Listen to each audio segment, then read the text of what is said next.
another very wonderful Sunday. Hi. So today we're going to talk about how to stop emotional binge eating because that's something that I realize a lot of people are struggling with, and that's one of many causes that causes weight gain.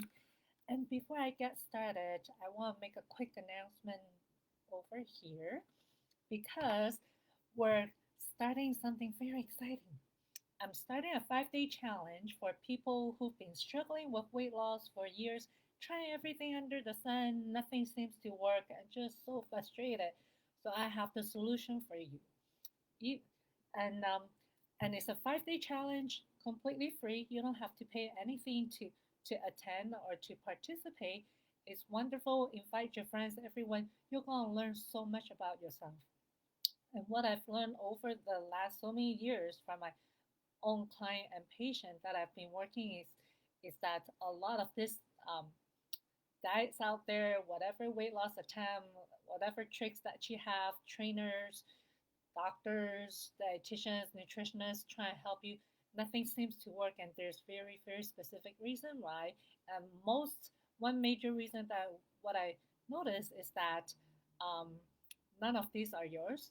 Some people might be able to lose the weight initially very easily, but after like five, six, seven, even 10 attempts, some of my patients come to see me having struggled with weight loss for 20, 30 years, still not having any results. Is because no one ever worked with them to actually find something that works for them. Everyone is trying on someone else's dresses. Kind of like if you go to Macy's or any of the clothing store, you walk in, there's only one style and only one size. That's what all the diet attempts out there are. It's just one method. They all talks about how you need to eat less, exercise more to create calorie deficit. Even weight loss surgery doesn't work in the long term. Weight loss surgery is still using the same strategy to minimize calorie intake by manipulating your gut. So we know dieting doesn't work. But inside the 5 day challenge, I'm going to show you why all of those attempts that you have tried in the past, none of them work. And even if it worked for a little bit, why do you always gain those weight back? And then part of the 5 day challenge, I'm going to help you learn and understand yourself and create your own weight loss journey that works for you, works for your body, works for your lifestyle, and also work for your emotional health and also help you to create better relationship with food. So that way, it is something that becomes part of you and stick with you for the rest of your life, no matter what changes in your life. So that's my invitation to you. So if you're interested, click on the link below. If you're watching on Facebook or on YouTube, you should be able to find the link on the bottom in the comment or in the description section. If you're watching this on Instagram, you should be able to find the link in my bio. So let's get started. So today I have a very exciting topic that I think a lot of, well, not really kind of, not really exciting. I should take that back. But it's something that a lot of people struggle with, and no one ever talks about it. Your dietitian, your doctors, your physical or your personal trainer, none of these people ever ask you about. They just keep pushing you. Eat less, eat more low calories food, eat more low fat food because they have less calories, eat more popcorn, eat more rice cake, drink more water when you're hungry, right? So, but none of that work. Otherwise, you wouldn't be watching here or wouldn't be still searching, right? So, today we're going to talk about how you can improve your relationship with food. It's something that many people kind of secretly struggle with because it kind of feel kind of shameful to talk about how you binge eat on the weekend or binge eat after work, eating huge volume or big amount of food like eating a whole bag of cookies by yourself or eating a whole bag of like Jolly Ranchers or lemon drops all by yourself in one sitting or eating a whole pint of ice cream or maybe two and then go out to get even more food. So a lot of times that can be very emotional and very embarrassing to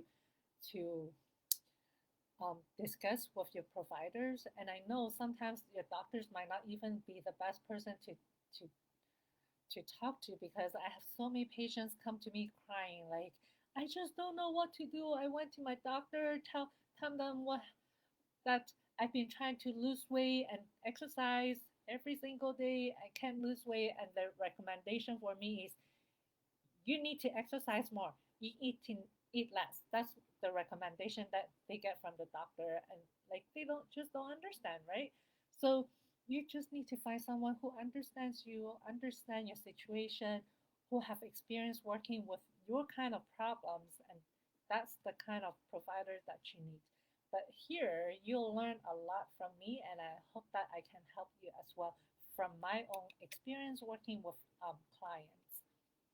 Okay, so let's get started with maybe I'll just give you a quick rundown of what these steps are, and then so that way you can get an idea as I go through, describe or explain each of the steps, then you can have better idea how these all three steps are connected. So my approach to help you or anyone struggling with relationship with food or struggling with emotional binge eating, one of the main things that you need to understand that it is an emotional problem. And the problem why a lot of the dieting advice out there or like all these tricks and hacks doesn't work is because they're trying to solve an emotional problem with a physical solution, right? So it's like obviously when you have emotional eating or emotional binge eating, one of the things that we notice is that, or one of the main things that we often hear about is I just have no control. Like when I start eating a cookie, I just can't stop at one. Or every time I feel so upset, I just go straight to the cookies. Or sometimes I have patients that will even tell me, oh my God, I'll just eat all these cookies. And in my head, I know I shouldn't be eating it. And like when I was eating it, I don't even like the taste, but I just keep making myself keep eating it. So you know it is something that your logical mind cannot process and cannot stop. So and you know a lot of times it's triggered by emotions. And and society in general just make you feel so bad because you felt like that, oh my God, I just ate a whole bag of cookies or whole cake or half whole pizza by myself, and I'm such a pig because I have no self control, have no willpower, have no motivation. I'm just a lazy, stupid person who's good for nothing, right? That's what the society make us think when you do something like that. But then we need to dig deeper, and this is what I'm going to help you is. So again, I mentioned about three steps that we're going to take. So the number one step is actually understanding your emotional binge eating. Understanding by understanding what's the underlying causes.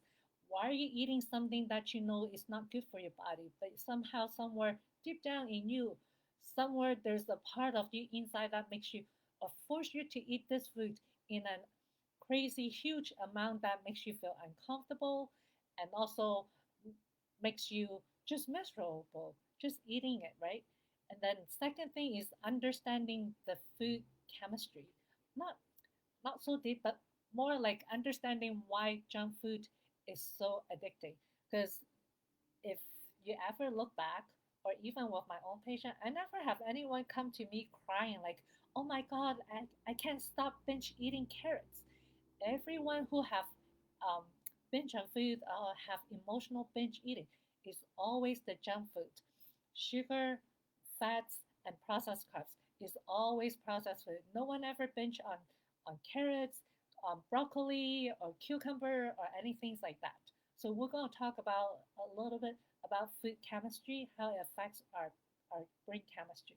Then number three is actually looking into the food environment that is around us because how we eat, what we eat, and what determines what we eat a lot of times is determined by our environment. That's the reason why a lot of dieting effort fails is really not because you as a person fail. It's a lot of times is circumstantial problem. So we'll also go look into that. Okay, so let's get started. So I kind of explained a little bit about this whole binge eating and emotional eating things. Again, it is an emotional problem. So that means that it has to have an emotional solution. It's like you have a problem with like okay, simple things, right?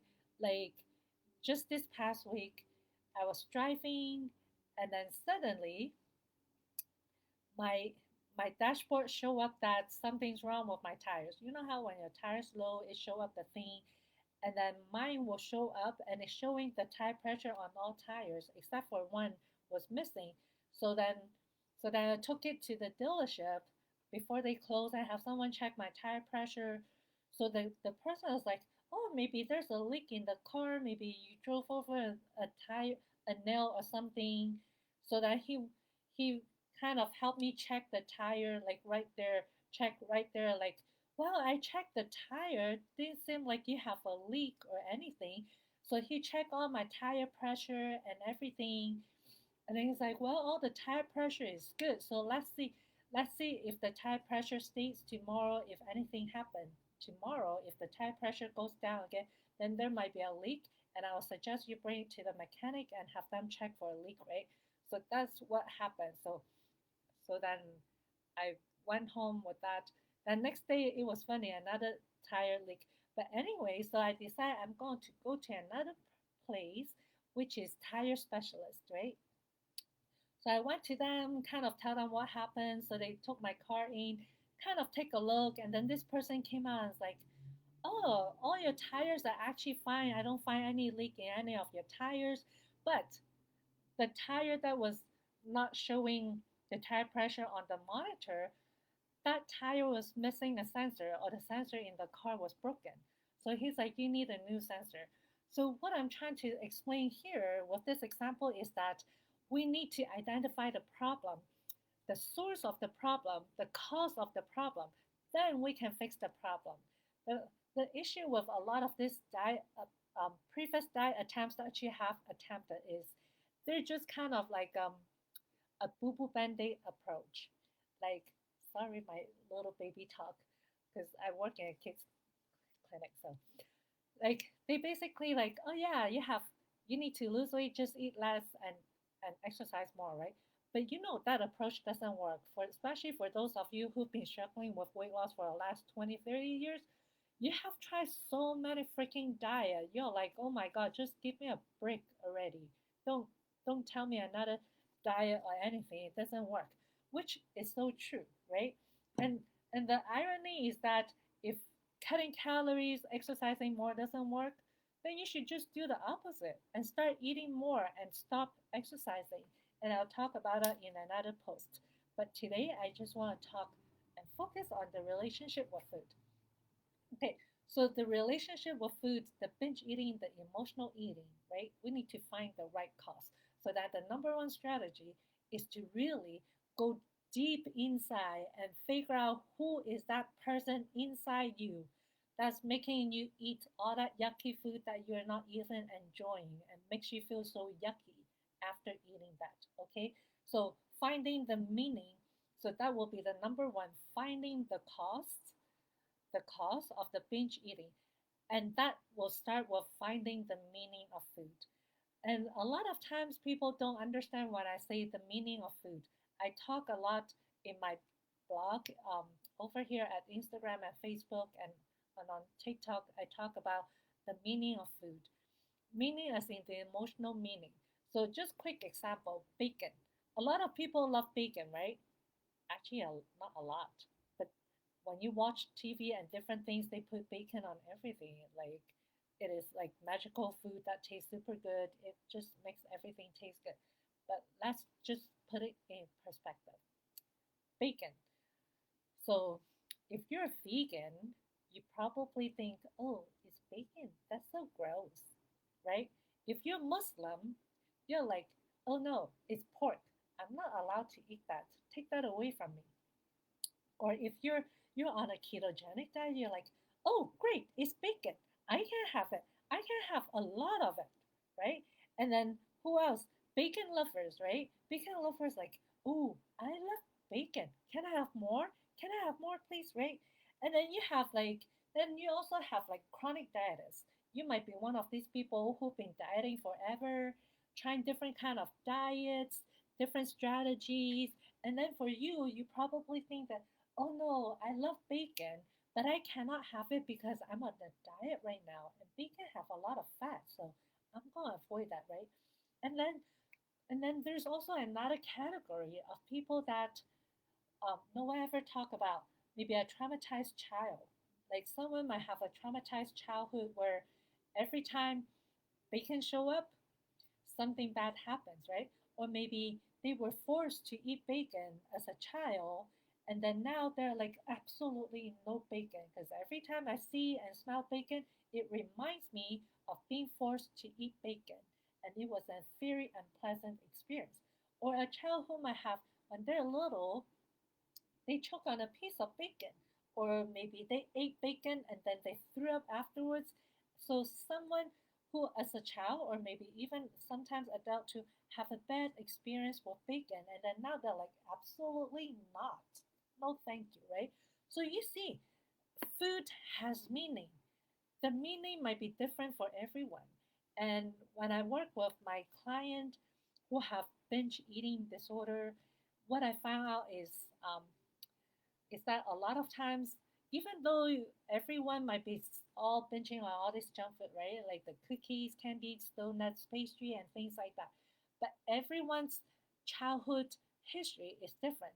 So everyone have like a very different, unique story behind why they're binge eating on things like cookies, chips, donuts, um, cakes and pies and things like that.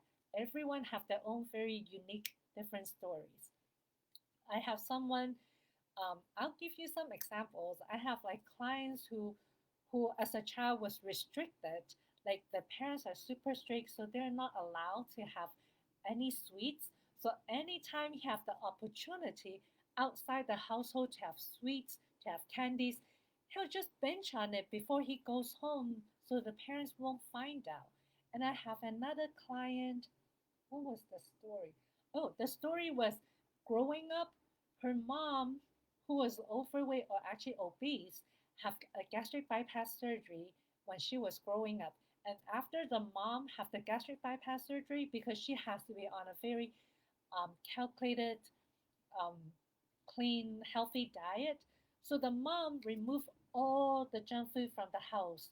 Like no one's allowed to have junk food in the house. So that creates this bad relationship with my client, who she said that, when my mom removed all the junk food from the house, we're not allowed to have chips, cookies, crackers, any of those stuff. I told myself, when I grow up and I have my own money, I'm going to eat as much of those food as I want because my mom cannot stop me. So that was the cause of her emotional binge eating as an adult. And then I have another client who have problem with binge eating a lot of the junk food is because of her sister. Growing up, she have a sister who have eating disorder, so the family was very conscious about eating and feelings around food. So because of her sister's eating disorder, it kind of like the attention spilled over to her, where everyone's constantly watching her and making sure that she's eating so she doesn't turn and become her sister.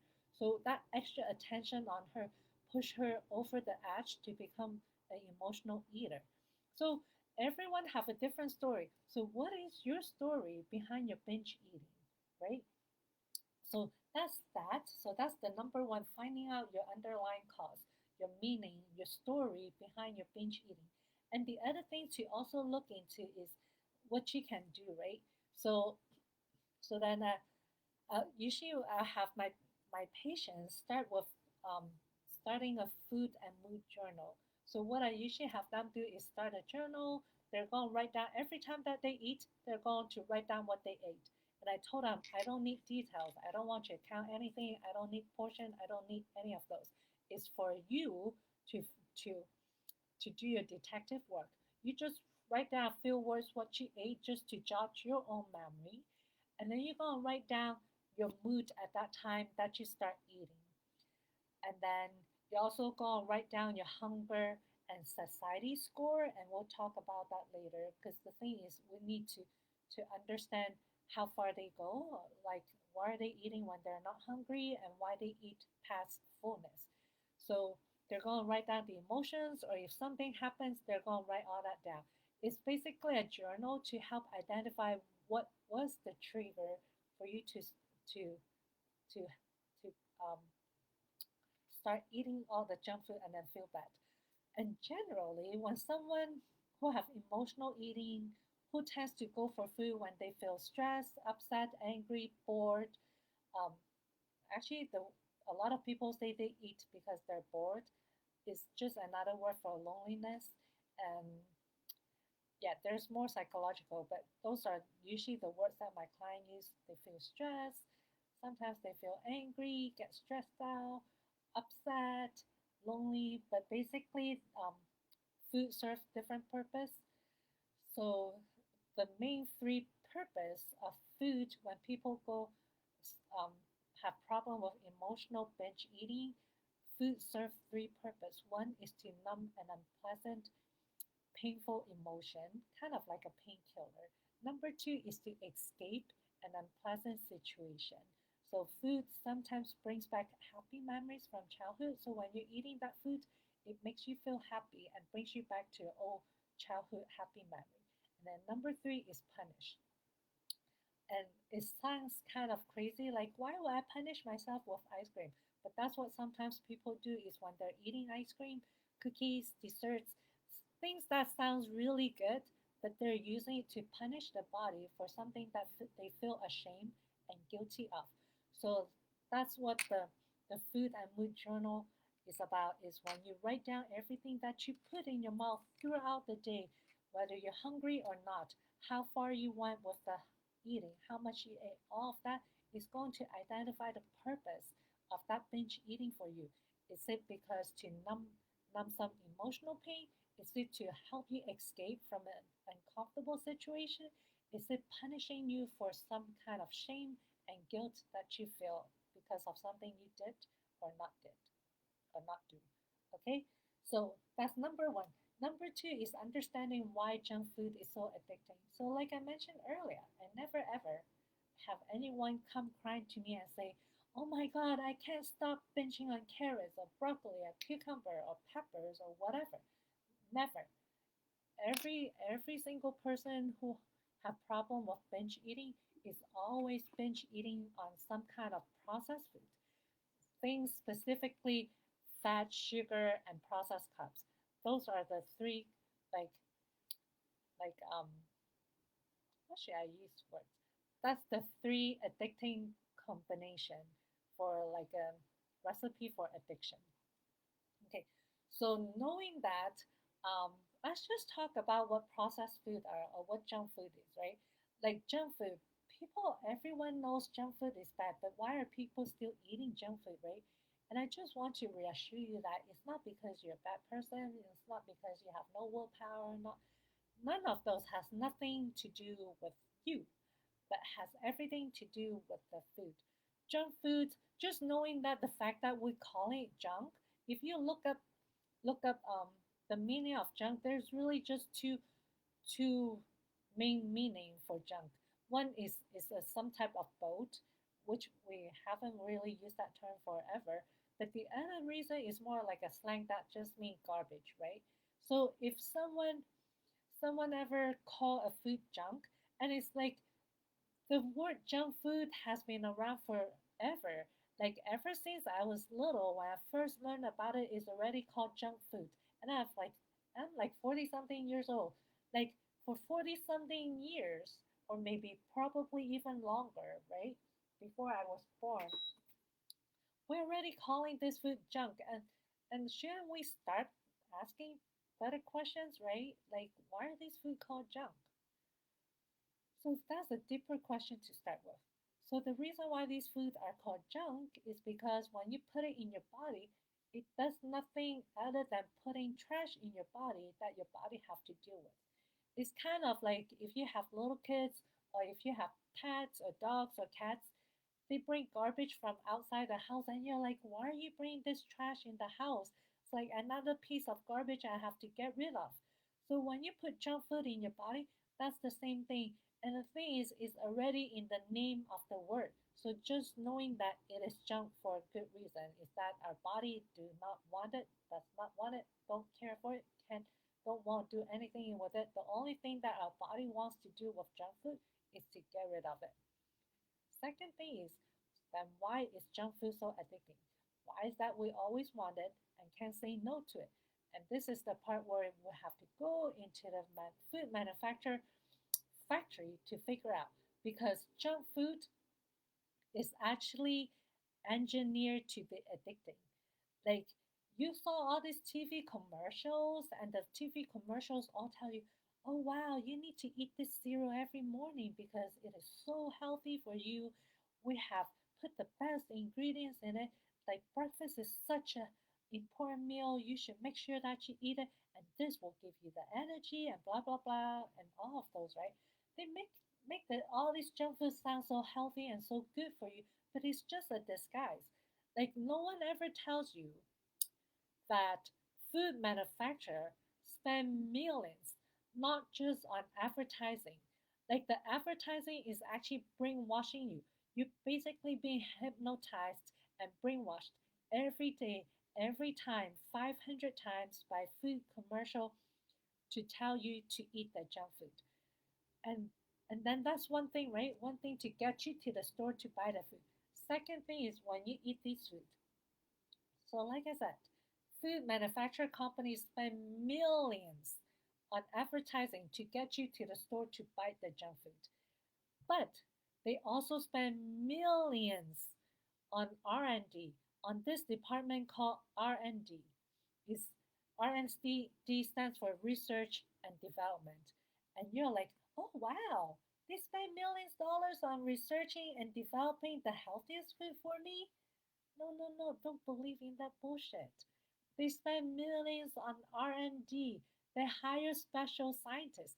They hire people to figure out what's the best combination of the texture of the food, the additives to add to the food to make it addicting. So the food tastes good in your mouth. So the food have the right texture, the right taste, and it stimulate the right brain chemical center to stimulate that reward center. So it gives you that high every time you eat their food.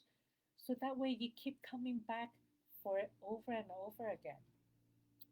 If you don't believe me, just go out in the store after this. Go to the health food section, or actually any regular section. Look up, look for things like beef jerky, salad dressing, marinades for sauces for marinades, pasta sauce, spaghetti sauce, any of those. Oh, and even soups. Like things that you don't even expect to have sugar in it.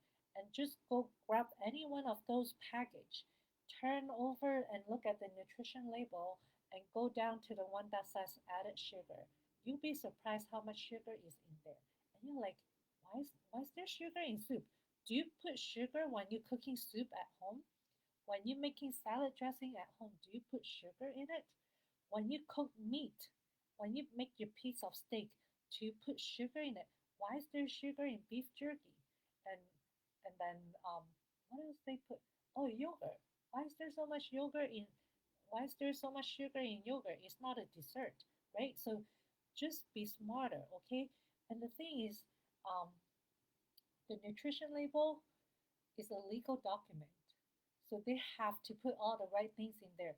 So be a smarter consumer, because the food manufacturer is just basically banking on people's ignorance, because they put out all that information. The sugar is right there, but they just make so powerful marketing campaign that people just like, oh my god, these Belvita bars are wonderful.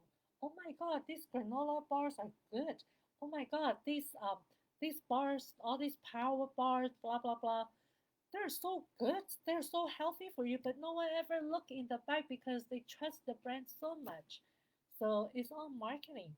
And remember, and again, the food are chemicals.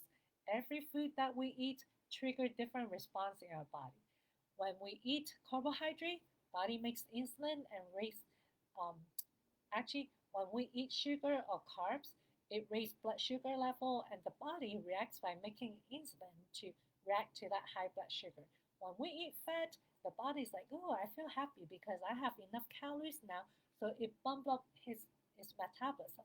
When you eat protein, not really much is happening, but your body's like, ooh, I have protein. Now I can repair that wound or that cut that you have the other day, or I can grow more new hair now or grow new skin with those, right? And then when you start drinking more water, water is like, this is kind of a gross analogy, but you'll get the point. It's like when you try to flush the toilet, you want to have enough water to flush that toilet, right?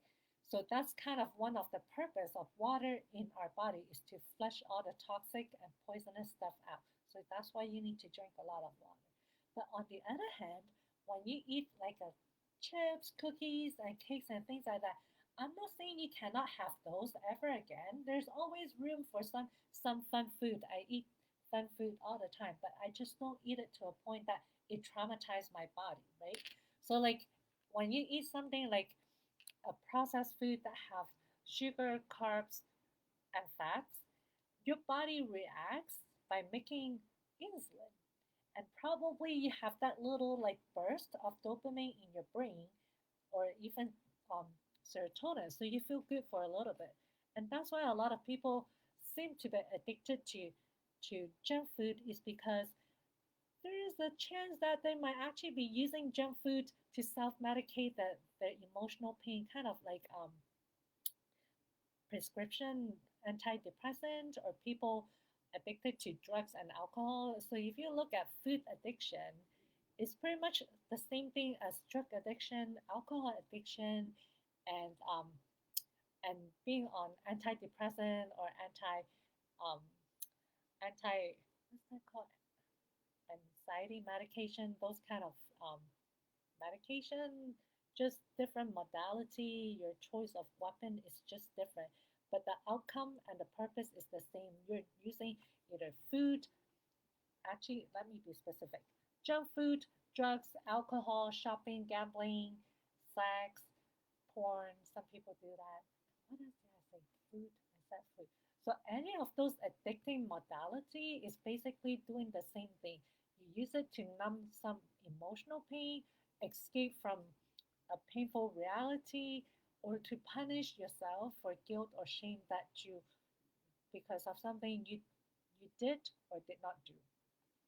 So they all do the same thing. It's just different modality, different ways that you make yourself feel good. And all they do is stimulate that brain parts inside your brain that stimulate the dopamine, the feel good chemicals, or sometimes even serotonin to calm you down. So it's all the same thing. And then you're like, but how come not everyone is addicted to it? Because not everyone needs that purpose. Like I said, all of these addictions serve three purposes: to numb an emotional pain, to escape from an uncomfortable or painful situation, or to punish for guilt and shame. But not everyone have those. Only people who are struggling with maybe some past trauma, childhood adverse event, or things like that, who have trauma that still need to heal or have problem dealing with um, life situation. These are the people who tends to be addicted to it.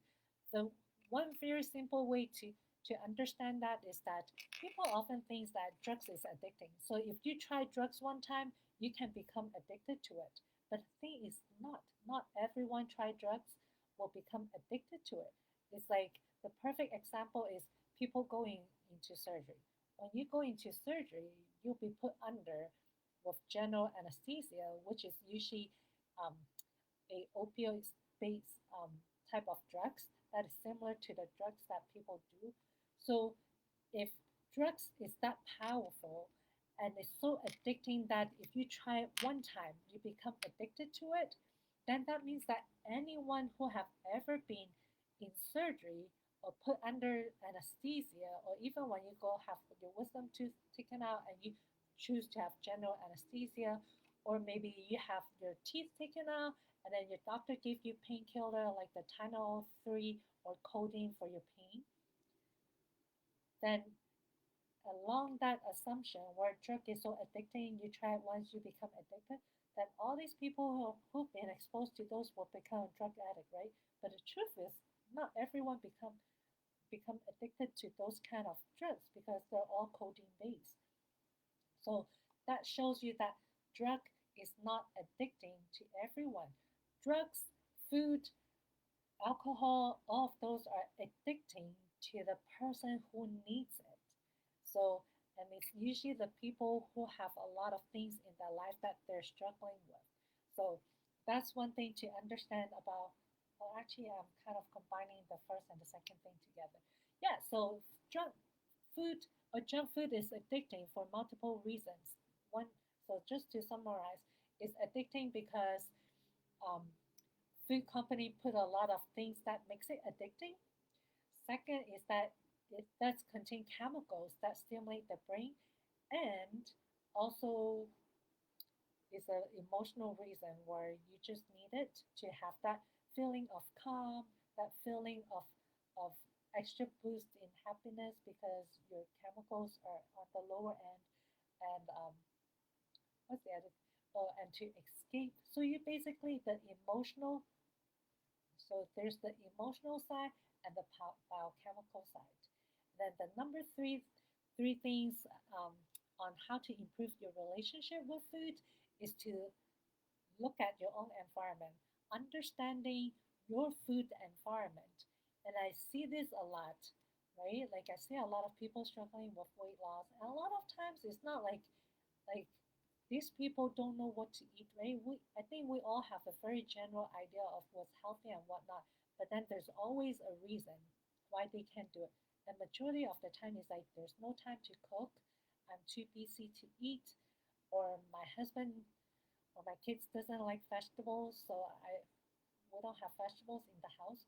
So we need to look at our environment. It's like why what is in your environment that is holding you back, not allowing you to eat healthy. So we need to also look into that. And then the other thing is, I've seen a lot is that people will skip meals, like they don't have time to cook, but they also have no time to eat, right? Like why is that? Like I have a patient who works long hours, like 12-hour shift. Then they'll tell me that, oh yeah, I'm so busy at work, I don't even have time for lunch. I was like, okay, so why are you putting your job first before your own personal needs, right? That's my question to ask them. Like, you're working 12-hour shift, like the whole 12 hours you don't eat anything at all, and just wait till you get home, and then you're super hungry. And you all know the worst time to eat is when you're hungry, when you're tired and grumpy. You just want the food now. You can wait another minute. You're like, I can't. I have food in the fridge I can cook, but I don't want to cook. I want food right now. So that's when you make the worst choice of food. You'll end up going to a drive-thru, going to McDonald's or wherever to pick up some junk food because it's like it's the fastest and that will raise your brain chemicals the fastest, right? So you go for that junk.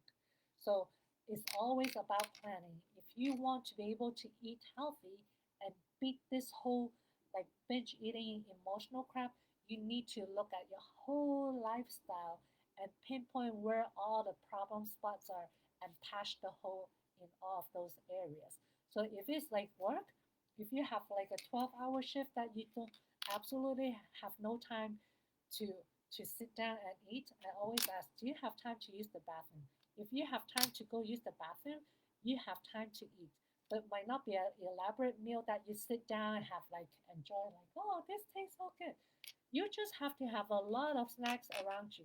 Because the thing is, sometimes like when my patient explained to me they're like, oh, I don't have time to eat, but they have time to eat on gummy bears all day long at work. They're like, I just so stressed, so I just sit at the desk, I work, and I have this whole bag of gummy bears next to me. I just chew on the whole bag of gummy bears while I'm working.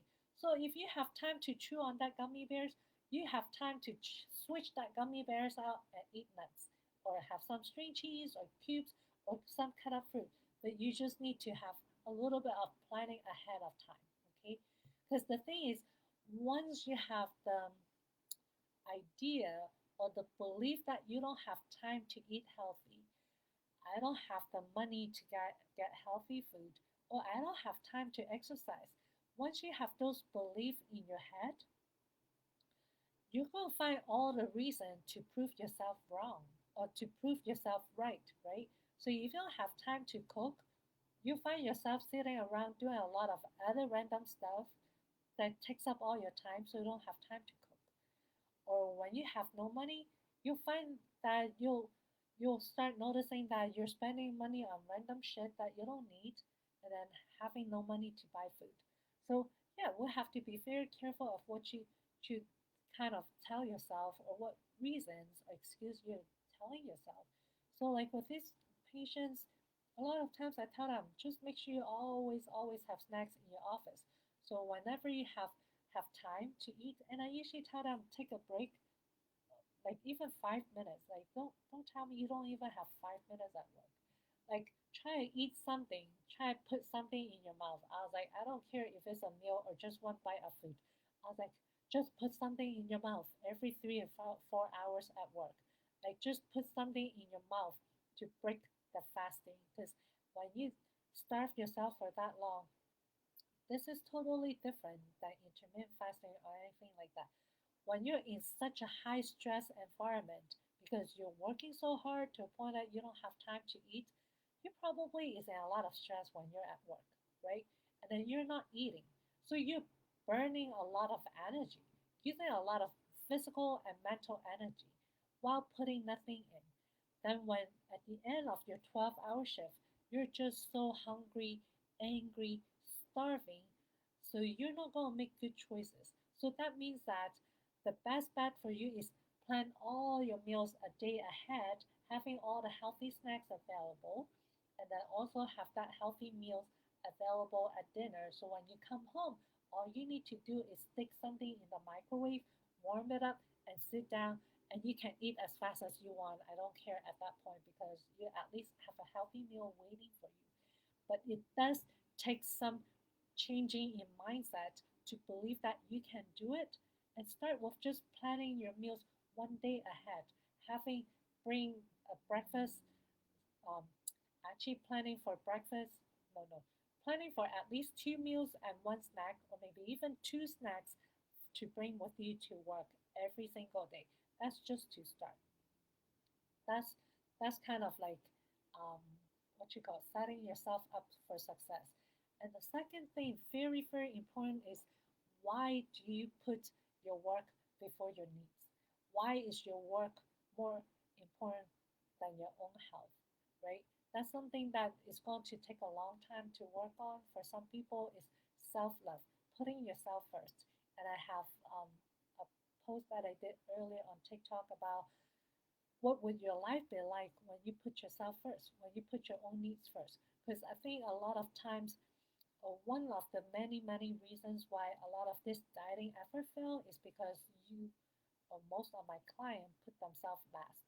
They put everyone else needs first, put their kids needs first, their husband's needs, their jobs, their co-workers, their friends, put everyone else needs first, and then your own needs last. And by the time it comes to your own needs, you don't even have energy to give to yourself. So you just do all these things that makes yourself feel so bad. Like you just punish yourself, or maybe you just feel so angry because you're like giving all this energy to your spouse, doing everything for your spouse and not get any recognition. So you start building anger and resentment against your spouse, and then quietly you just binge on food to suppress all your anger against your spouse instead of speaking up to your spouse and saying, hey, this is your child too, you need to be watching your child. And you know what's funny, a lot of times I hear my male coworkers like, oh, I can't do this weekend, I need to babysit my kids. And I was like, it's your own kids. You don't babysit your own kids. You just hang out with your kids. Like he talk about like like babysitting his kids like they're not his. So I just thought that was funny. But we need to become stronger. If you want to be successful in in stopping binge eating, emotional eating, you need to understand yourself first and put your own needs first. Because again, going back is emotional binge eating. What's triggering you to eat those foods? And a lot of times it's stress from work. But why is it stress at work? Why are you taking on? Why is everyone giving you all this extra work? It's most likely because you're the only one who say yes, right? And then, so when you say yes to everything, try to do everything no one else wants, you put all this pressure on yourself. You get yourself all stressed, then you come home all stressed, trying to eat food just to help calm yourself down. Then when you're all stressed out and tired coming home, you have less of you to give to your kids, to give to your husband, to be a good wife when you come home, a good husband when you come home. What for? When you please your boss, what do you get out of that? When you do your job perfectly, what do you get? At what expense? Do they give you a raise? Do they promote you? I don't think so. Like they just say, "Oh yeah, good job. We're so grateful to have you on our team. Our company is so grateful for you." But they're not going to give you a big raise at the end of the year or a big bonus at the end of the year, right?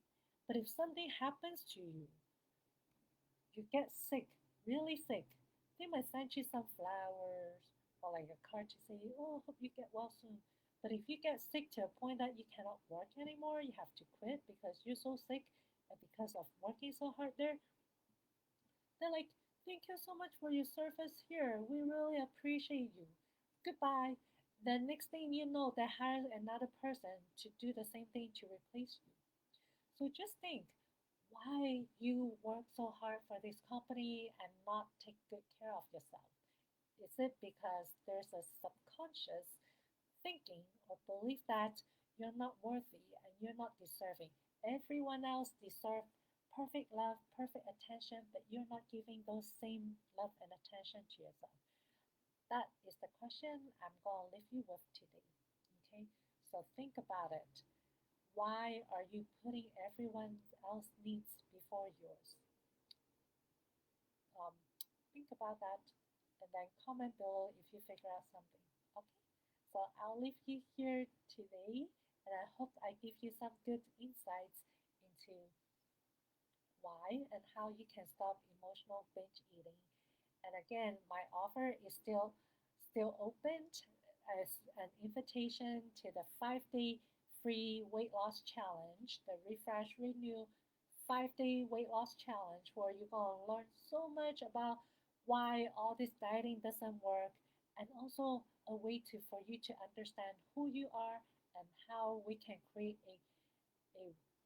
create the weight loss results and stop binge eating for you that sticks with you for the rest of your life. Even though you're tired, grumpy, frustrated, confused, don't know what to do, you'll still be successful. That's what we're aiming for. So don't forget to sign up. It's completely free for everybody. Invite your friends, your family to join. Always going any kind of challenge is a lot more fun and pleasant and easier when you do it with friends. So sign up. You'll find the link under the comment in Facebook or in Instagram. Maybe I'll put the link in the comment too, but you should be able to find a link in the file. And if you're on YouTube, you should be able to find the link in the description section. So all right, everyone, have a very wonderful Sunday. And actually, the next 2 weeks, I won't be here at the same time because guess what? I'm going to be in Europe. I'm going to be traveling in Switzerland for the next 2 weeks. So I might still try to come on the live, but the time might be a little bit different based on my schedule when I'm going to be in Switzerland because we're going to be doing a lot of traveling. We're going to travel to different country or different cities in Switzerland, and then eventually we'll end up in Zurich in Austria. I'm just so excited because my coach, um, my coach actually is from Germany. She told me how beautiful Switzerland and Austria is. I'm really excited. And I'm going to keep you guys updated, share some wonderful pictures of the place. And you all have a wonderful day today. And I'll talk to you again next week, either live or on replay. Okay? All right. Thank you so much, everyone. Have a wonderful day. Bye.